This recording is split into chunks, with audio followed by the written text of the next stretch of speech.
Hola individuos estudiantes de pregrado. Hablaremos hoy resumidamente de enfermedad celíaca, abordándolo desde un punto de vista de la medicina interna, del adulto. Es decir, no enfrentaremos el tema desde un punto de vista pediátrico, que es un poco diferente. Primero la definición.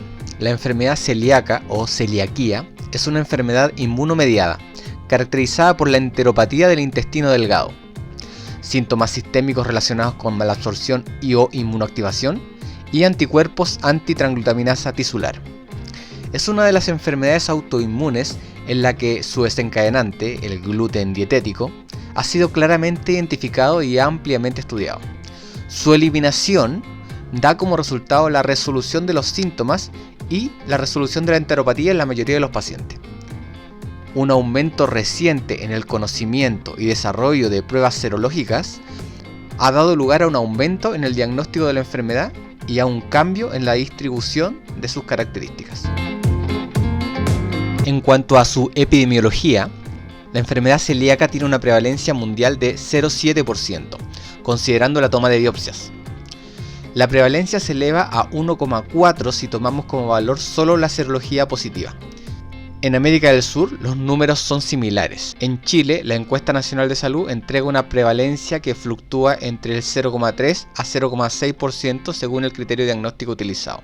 Entre los grupos de mayor riesgo están los familiares de primer grado, con una prevalencia entre un 10 a 15%, los diabéticos tipo 1, con una prevalencia entre un 3 a un 16%, y los pacientes con síndrome de Down, entre un 5 a un 10%.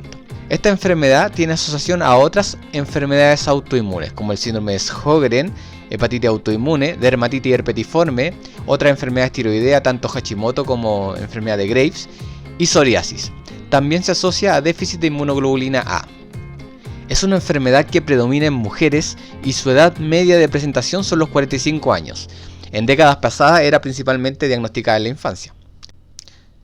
Se debe destacar que los haplotipos principales que predisponen a la enfermedad celíaca son el HLA-DQ2 en un 95% y DQ8 en un 5% de los pacientes con enfermedad celíaca dentro del mundo. En Chile, además, los pacientes con enfermedad celíaca tienen el DQ7. Existe un problema y es que una cantidad no menor de pacientes permanece sin diagnosticar, escondidos en un gran iceberg, donde en la punta encontramos la enfermedad sintomática y en las profundidades encontramos las formas de presentación subclínica y potencial. Con ello quiero hacer notar que existe un importante subdiagnóstico en la enfermedad celíaca. La enfermedad clínica y sintomática se subclasifica en síntomas clásicos y atípicos. En esta última los síntomas pueden ser sutiles. La enfermedad subclínica o silente es la que se presenta sin síntomas, con daño a la mucosa más serología positiva. Y por último está la enfermedad latente o potencial, donde se presenta sin síntomas, sin daño a la mucosa, sin anticuerpos, pero en presencia de los haplotipos HLA predisponentes, los que habíamos hablado en la diapositiva anterior. Hay varias razones que explican el subdiagnóstico. En primer lugar, ya lo dijimos, la enfermedad puede ser mínimamente sintomática o asintomática. Por otro lado, la enfermedad puede ser atípica y se suele confundir con otros diagnósticos como el síndrome intestino irritable, por ejemplo. Los médicos, por otra parte, suelen no realizar biopsia de duodeno al observarlo normal endoscópicamente. Esto no es correcto, puesto que muchos pacientes con enfermedad celíaca presentan alteración solo histológicamente. Por último, se ha puesto de moda la creencia poblacional que el evitar la ingesta de gluten es saludable, aún en ausencia de enfermedad celíaca. Este mito es popular en clases económicas acomodadas y países de ingresos altos, y esto dificulta claramente el diagnóstico. En cuanto a la patogenia, un aumento en la permeabilidad en la barrera epitelial del intestino delgado permite que la gliadina, presente en el gluten no digerido, la atraviese y sea deaminado por la transglutaminasa tisular. Luego, esta gliadina desaminada reacciona con las células presentes en la submucosa o lámina propia, lo cual desencadena una respuesta inflamatoria mediada por linfocitos T colaboradores tipo 1. Esta respuesta se caracteriza por una producción de un proceso inflamatorio, desencadenado por linfocitos CD4 a nivel de la lámina propia o submucosa. Estos linfocitos, responsables de la inflamación, reconocen a los péptidos de la gliadina que son presentados por las células dendríticas, un tipo de célula presentadora de antígeno o APC, y son ayudadas por la molécula HLA clase 2 del tipo DQ2 y DQ8. A continuación se libera una serie de citoquinas proinflamatorias tales como el interferón gamma y el factor de necrosis tumoral, entre otras. Estas citoquinas favorecen la producción de hiperplasia de las criptas y la aparición de la lesión epitelial. Se ha planteado también una infección retroviral como causa de la enfermedad.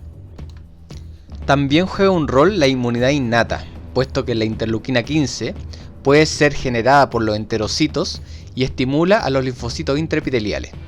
Esta interleuquina 15 es generada como respuesta a los antígenos del gluten. Diagnóstico. Actualmente se basa en la clínica. Mencionamos que por ello hay subdiagnóstico. Algunos autores subclasifican la etapa clínica o sintomática en enfermedad celíaca clásica, con signos de diarrea y malabsorción, y no clásica o atípica, cuando no padecen estos signos, pero puede existir hinchazón, dermatitis herpetiforme, migraña, anemia, transaminitis e infertilidad. Ante la presencia de síntomas, vamos a solicitar anticuerpos. El anticuerpo con mayor sensibilidad es el antitransglutaminasa inmunoglobulina A. Este se debe elegir como examen de pesquisa, que tiene una sensibilidad y especificidad de sobre el 95 a 98% cuando existe consumo de gluten en la dieta. El antiendomicio o antiema, que tiene rendimientos similares. El antigliadina deaminada, anti-DGP, que no tiene mayor eficacia diagnóstica que los otros y no está ampliamente disponible, pero debe usarse en el escenario de déficit de inmunoglobulina A. Importante siempre medir los niveles totales de inmunoglobulina A, ya que su déficit está presente en un 2 a 3% de los enfermos celíacos.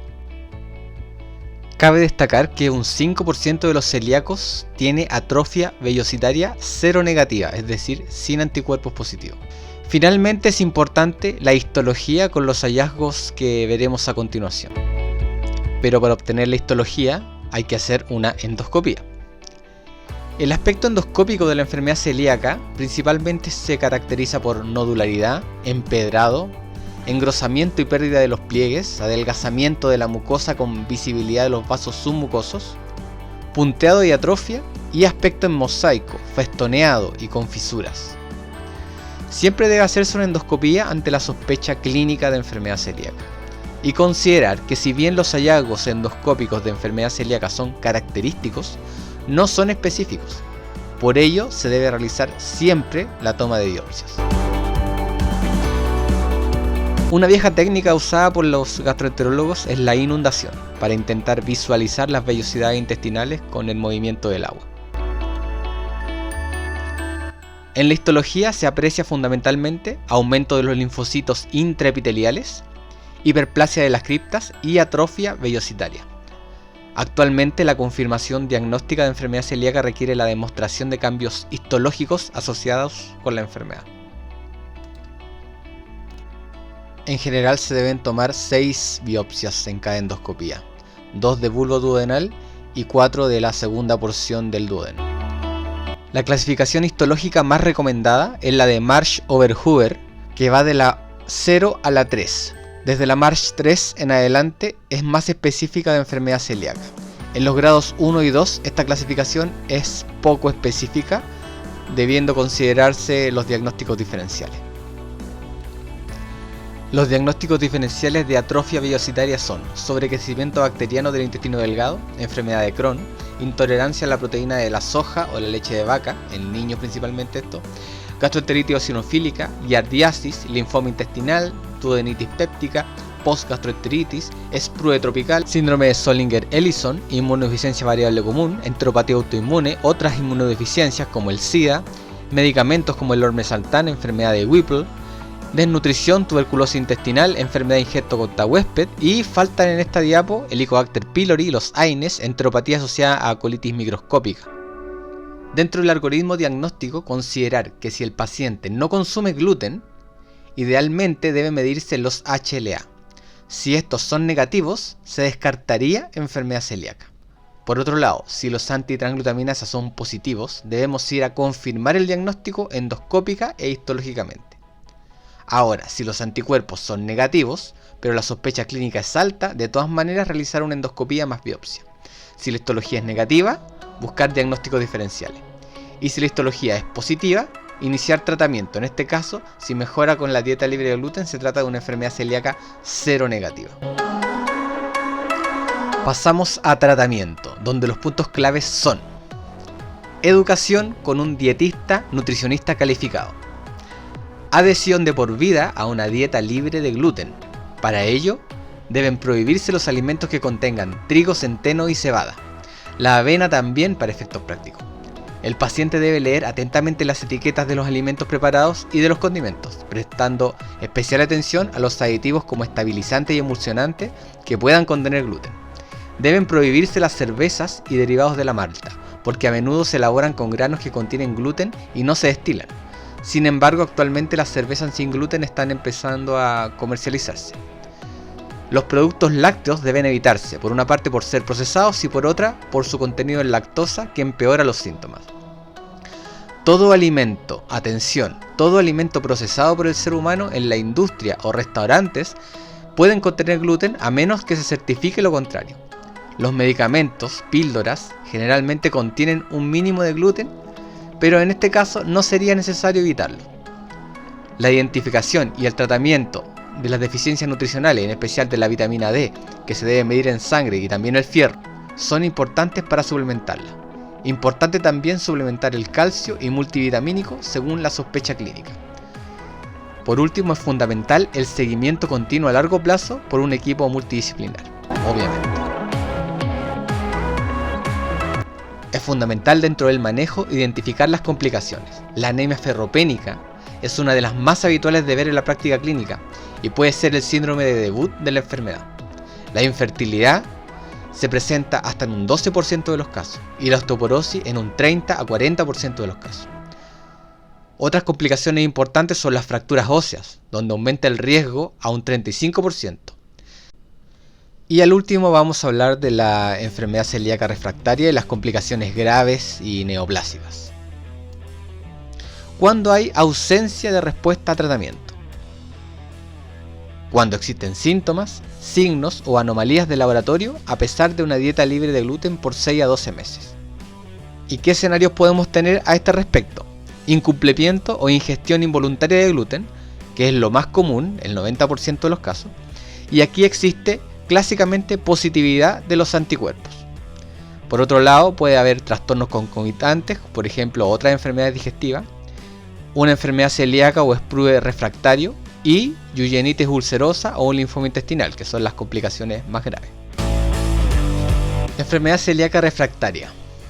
Signos y síntomas persistentes o recurrentes de malabsorción con atrofia vellosa a pesar de una estricta dieta sin gluten durante más de 12 meses.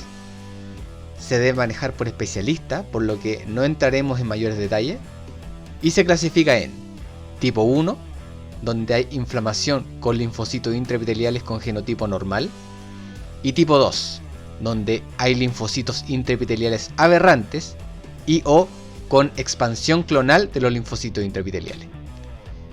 Este último subtipo tiene mayor riesgo de evolución a yeyunitis y linfoma y se considera una condición pre-neoplásica. La enfermedad celíaca refractaria se trata generalmente con intensificación de la dieta libre de gluten, corticoides, mesalazina y otros inmunosupresores. Finalmente, las complicaciones graves son yeyunitis o yeyunoileitis ulcerativa o ulcerosa, que son ulceraciones intestinales que pueden evolucionar a estenosis. En general se diagnostica en pacientes con enfermedad celíaca refractaria tipo 2 y requiere inmunosupresión. Y el linfoma de linfocitos T asociado a enteropatía. que es una neoplasia grave, con elevadas tasas de mortalidad y escasa respuesta a terapias complejas como quimioterapia y trasplante de médula ósea. Afortunadamente es poco frecuente y con riesgo relativo no tan elevado, se desarrolla después de 20 a 40 años de evolución. Bueno, y ahí les dejo un poema para que reflexionen. ¿Saben de quién es? Oye, agradecimientos a la doctora Rosita Salas de USACH, que me ayudó con la presentación. Compartan y escriban todas sus dudas y comentarios, para eso estamos. Y eso fue todo, individuos. Un aplauso para mí y se acaban mis vacaciones, así que vamos a trabajar con ánimo.